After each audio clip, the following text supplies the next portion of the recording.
How you doing? I am going to read tonight a little excerpt from this book right here, Montaigne in Barn Boots. It's a book about French philosophy. Because I was sitting in my deer stand one day and I thought, what the world needs is a book about French philosophy written by somebody from the town of Sampson. I remember telling my editor this, a lot of my audience may not care for this book. That's kind of right. But I had fun writing it, and I like that I had them put a blaze orange ear flapper cap on the French philosopher on the cover. Anyways, a lot of people say, well, I don't know who Montaigne is. And by the way, I got a whole other section in the book on how to actually pronounce Montaigne, but for now we're going with Montaigne because that's what it sounds like where I'm from. Anyways, some people say they don't know who Montaigne is. Well, I didn't either. I recently tested an electrified pig fencer by grabbing it with my bare hands. As the fibrillations dispersed, I regarded the unit now pulsing in the grass some 15 feet distant where I spastically flung it. Dumbly, then I resolved to take the rest of the afternoon off and curl up with the late Michel de Montaigne's essay of the inconsistency of our actions.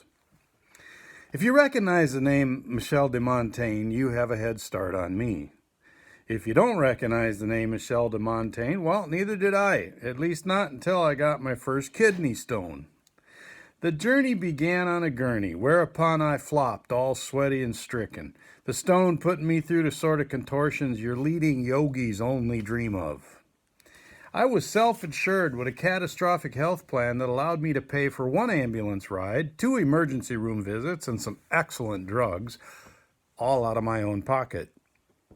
It might have been entrepreneurial tenacity in the face of a 4-figure deductible, or it might have been the intravenous Toradol, but at some point, while prostrate in a penniless Percocet haze, I had a vision that I might convert my agony into cash by writing a personal essay about the experience.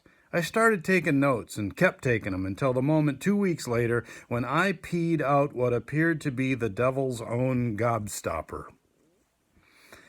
Next, I set out to bolster my personal observations by reading several medical journals articles on the subject of renal calculi.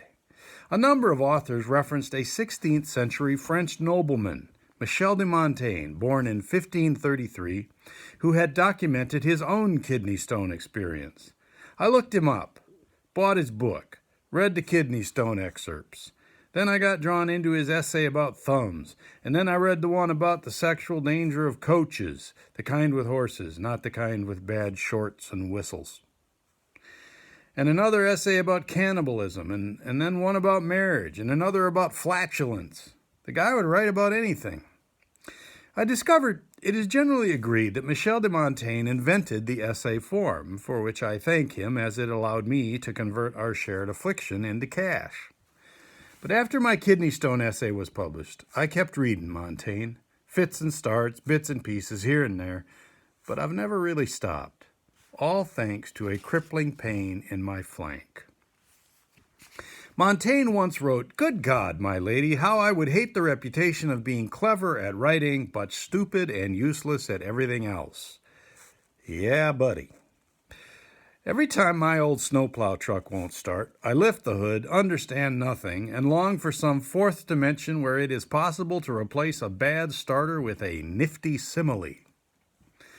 I come from a family of eminently practical people, most of them equipped to perform fundamental functions along the lines of heavy machinery operation, projects involving electricity on purpose, the design and production of roads and basements and cell phone cases and hay bales, military service, and so on, whereas I peddle words and 3-chord songs. When blue collar is your background, you never lose the idea that unless you can stack it or stack with it, it doesn't count.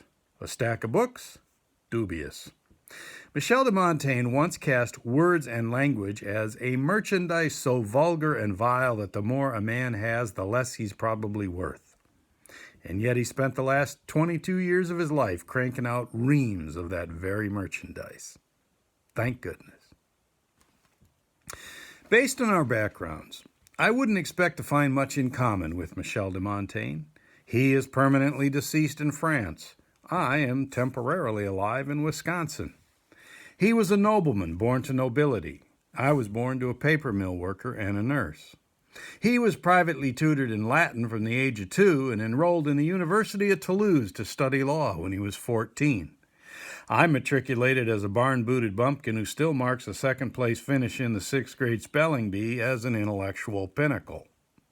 He served with the military, held several high-level government positions, roamed around Europe, and hung out with the Pope. I am on the volunteer fire department, had a brief run on the high school student council, went hitchhiking in 1989, and once said hello to Merle Haggard. And here's where the trail really splits. At the age of 38, Montaigne retired to the family estate, desiring, as he put it, to spend the rest of his days in the bosom of the learned virgins. Gosh, I wish I'd have thought of that. From then until he kicked the bucket, Montaigne composed essays while ensconced in a castle tower overlooking his vineyards. I typed that sentence while ensconced in a room above the garage overlooking a defunct pig pen. See you later. Forward.